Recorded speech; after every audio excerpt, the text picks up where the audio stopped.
Hi everyone, in this video I'm going to show you how to work with complex numbers for addition, subtraction, scaling, and multiplication. In the next video I will show you how to do the same thing but with division all by itself.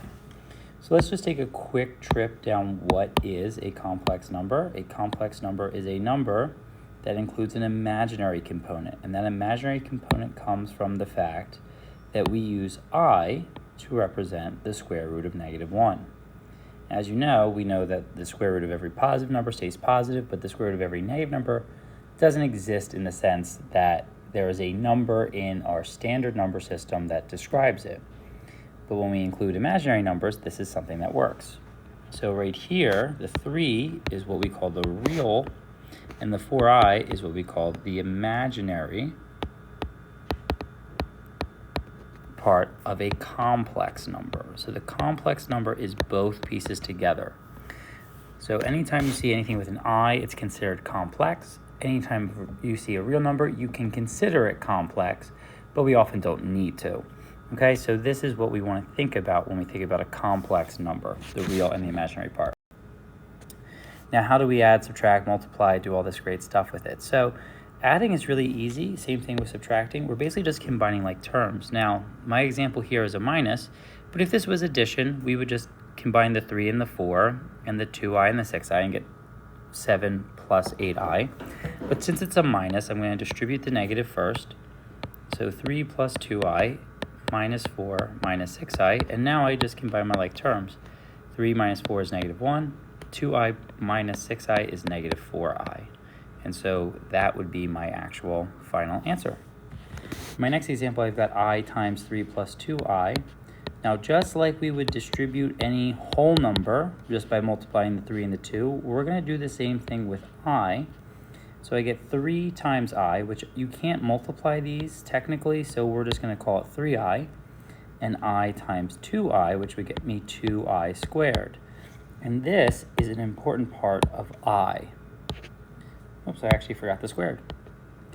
So if you remember, the rule for I is the square root of -1.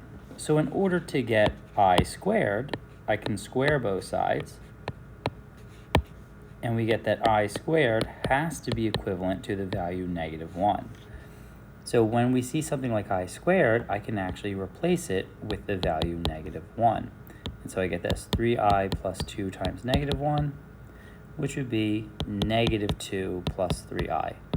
It's traditional to write I second and the real term first. Okay, so here's a couple of examples that might be good for you to try. If you want to pause the video now and try them, and I'll have my answers with my explanation, pausing it would be a good idea right about now. Okay, so I hope you're back. And so I'm going to quickly kind of go through them so you can check. 12 plus 8 gets me 20. -2 plus 3 gets me plus 1i. Whoops, I didn't really mean to do that. Now with this, because I have a 7 in front, I'm going to distribute the 7, so I get 14 plus 14i. Distribute the negative, -6 minus 12i. And again, just like terms, 14 minus 6 is 8. 14i minus 12i is plus 2i.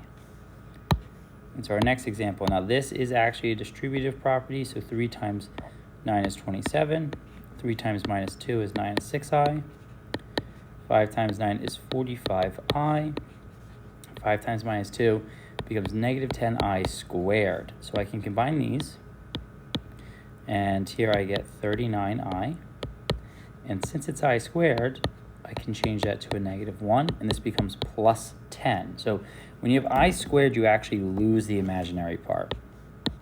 So I get 37 plus 39i. And my final example here, let me pick a darker green. Oh, it hopefully shows up a little bit better.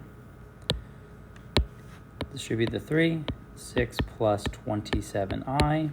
Distribute the -i, minus 2i, minus 3i squared. Again, I can combine these. I get 25i, and I squared becomes times -1. So this becomes plus 3 at the end, 6 in the front, 9 plus 25i. So these are the four answers for those problems. Hope that was helpful. And I'll see you in the next one where I'm going to do how to divide and find the conjugate of complex numbers.